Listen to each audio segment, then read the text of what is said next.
Hello, everybody. Thank you very much for your kind introduction. Congratulations to Boston Scientific for the whole organization of this event, and thank you very much for the invitation.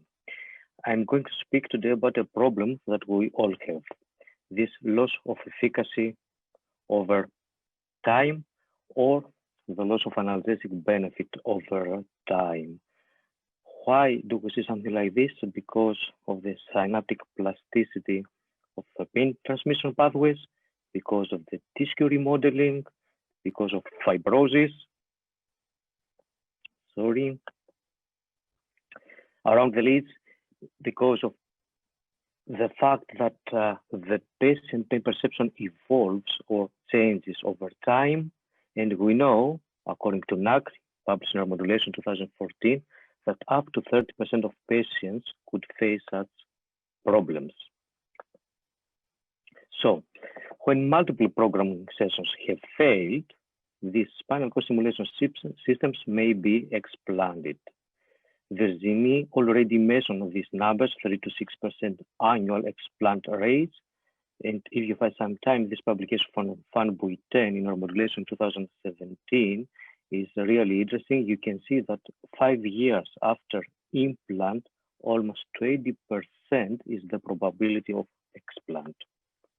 So the question is, how can we manage the loss of efficacy? How can we avoid the explants? Always keeping in mind that it would be for the patient really good to avoid the explantation of already implanted leads. Nowadays, we have a new technology. We have new stimulation modalities. We have new waveforms, new stimulation paradigms. And with these paradigms, we can target different neural structures. And this may improve our ability to adapt the therapy to the nature of the pain and to the changes in patient response over time. We can now, at the same time, target the dorsal columns, but at the same time, we can target the dorsal horns. So I'm here today to present our clinical experience, the clinical experience of our department. This is the publication of our team with Pablo Andrade, Petra Hayden, my director, Verle Fisavadevale, and myself in Neuromodulation 2020, impact factor of 4. It is actually a 6-year retrospective record analysis to identify spinal cord stimulation patients experiencing refractory chronic pain with loss of efficacy with their conventional therapy. The loss of efficacy was defined as complete loss of effect or as similar pain scores in on and off stimulation. The patients had 3 options. First, to continue with previous parameters. The second, to complete a spinal cord stimulation system explant. And the third one, to undergo an invasive trial with new spinal cord stimulation options. Once again, what was important for us and for the patient was to avoid explantation of already implanted leads. In total, we had 37 patients, 18 females, 19 males, with a mean age of 60 years. They had used conventional spinal cord stimulation therapy for almost 3 years with devices from different companies. The main indication was for 70% of the patients failed back surgery syndrome. But we had also patients with degenerative back and leg pain who did not want to undergo a bigger operation, a general neurosurgical operation or orthopedic operation, patients with complex regional pain syndrome, with diabetic foot syndrome, with pelvic pain syndrome, and some other etiologies. So what we did, we disconnected the leads from the IPG, we connected the leads to extension cables and we externalized these cables. We started the trial the same day of the procedure, and the trial lasted maximum 20 days, in the majority of the cases 7 to 10 days. Previously, we had monotherapy. Monotherapy is a tonic stimulation or a burst stimulation or a stimulation with 200 Hz or 1.2 kilohertz. Now, with this new technology, we have a combination of waveforms. We can combine tonic with bursts or tonic with 1.2 kilohertz. For example, successful trial responders was defined as a reduction of the pain of at least 50%. We followed up these patients after 1, 3, 6, and 12 months. The responders are with gray color here, and with white color, you can see the non-responders. 8 were non-responders, 29 out of these 37 patients were responders, so a responder rate of 80%. For the whole cohort, also for all 37 patients, the baseline score was 8.1, and post-trial, at the end of the trial, the score was 3.8. After 1 year, the score decreased by 4.5 points, or if you will, 43% at 12 months. After 1 month, the score was 2.7. After 6 months, 3.7, and this stayed stable after 12 months, 3.5. Once again, these are the results for 29 responders. Before the rescue therapy, 90% of the patients were receiving a single waveform. After the rescue therapy, 90% of the patients reported better clinical outcomes with combination of multiple waveforms. Most of them wanted to have a combination of tonic and burst or microburst, or a combination of tonic and 1.2 kilohertz. There were also patients with burst and 1.2 kilohertz, and for me, it's more interesting to see that there were patients that liked only contour, so subperception stimulation algorithm with 200 Hz.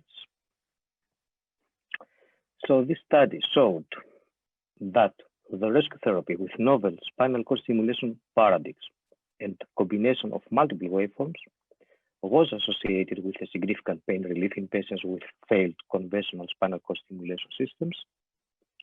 The waveform combination is safe and efficient and should be considered before explantation of the spinal cord stimulation system. If I make a comment, some days ago, we watched an INS webinar on spinal cord stimulation therapy, and I was surprised to hear from very good, very esteemed, and very experienced colleagues that they would not try a rescue therapy by the majority of patients who come to their offices with a habituation. And it was even more interesting to hear that there are no publications that would support such a concept. Interesting enough, there is a publication, our publication, and interestingly enough, this publication was accepted and published in the official journal of the INS in Neuromodulation Technology and the Neural Interface. Just a small comment. And an overview of the waveforms, let's concentrate at 12 months postoperatively. With white column, you can see the combination of tonic and microburst or tonic and 1.2 kilohertz, with gray burst and 1.2 kilohertz, and with black the contour. For me, once again, it's really interesting that there were patients only with contour, so without any combination therapy, that were really satisfied. But at 12 months, you can see that the majority of them wanted to have a combination of burst and 1.2 kilohertz. So, is this technology the solution to all our problems? Unfortunately, no. We have now many more weapons to treat many more patients with chronic pain, but not all of them.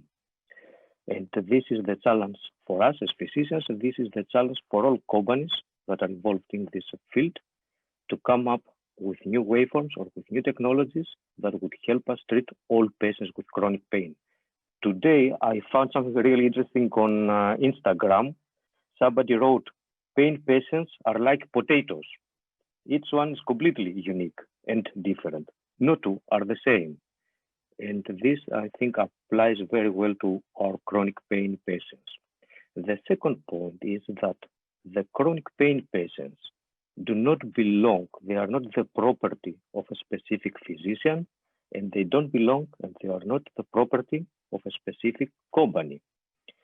So I believe that we should try all options in the context of spinal cord stimulation therapy, that we should try all waveforms and combination of waveforms for all patients before we say that a chronic pain patient does not respond to this therapy option. Of course, there are some MRI concerns.